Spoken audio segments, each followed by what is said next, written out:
Vous avez l'impression aujourd'hui d'être un acteur de territoire et de raisonner comme tel dans vos plans stratégiques? Complètement. Aujourd'hui, sur le budget du club, c'est environ 29 millions d'euros. Alors, il faut savoir que sur les 29 millions d'euros, nous avons 14 millions de droits télévisuels. C'est-à-dire que nous recevons, en termes de primes de participation au championnat de Ligue 1, 14 millions. Et moi, je me dis que finalement, c'est quand même pas idiot que ces 14 millions viennent en Haute-Savoie que d'aller dans un autre département, parce qu'effectivement, c'est 14 millions qui rejaillissent sur l'économie locale, en fait. En partie, oui. Puisque, simplement vous dire quelques chiffres, d'un point de vue très global, mais l'organisation des matchs, en termes d'hôtesse, de sécurité, de régie commerciale, d'entretien, de nettoyage, de repas, enfin d'hébergement, aujourd'hui, c'est un budget annuel de 1 360 000 euros.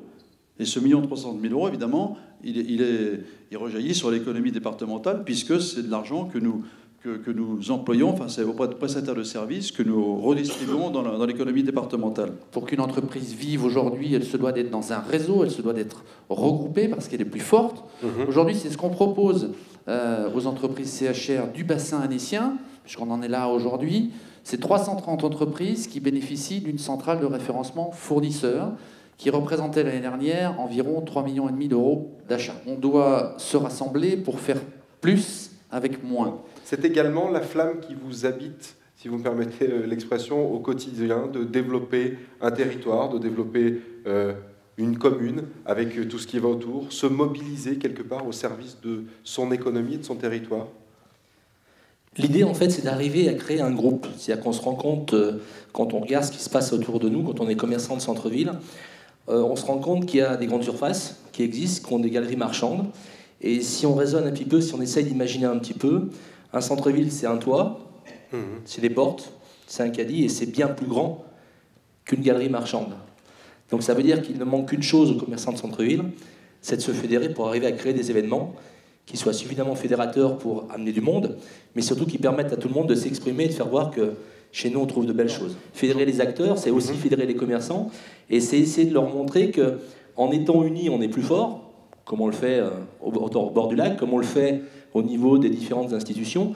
La fédération, c'est le but de tout. On est tous responsables, à un moment donné, de ce qui va se passer demain. Que ce soit pour nos enfants, que ce soit pour toutes les personnes qui vivent autour de nous, etc., à tout un tas de niveaux. Que ce soit sur le plan écologique, mais sur le plan économique, etc. Et il est important, je crois qu'à tout moment, et surtout, je pense que les gens qui ont pris à un moment donné une responsabilité de direction, ça a été cité aussi tout à l'heure dans le cadre de transmission, à un moment donné, il faut savoir transmettre des choses.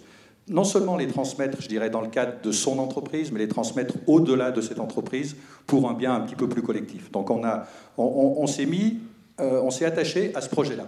C'est pas évident au départ, je dirais, de se dire ça, mais on s'aperçoit que si on veut le faire, on peut le faire. Donc ça c'est un premier point. Et la deuxième chose que l'on s'est juré de faire, c'est surtout de ne pas refaire ce que d'autres personnes font. C'est-à-dire que tout ce qui existe ailleurs et qui est bien fait, on le prend.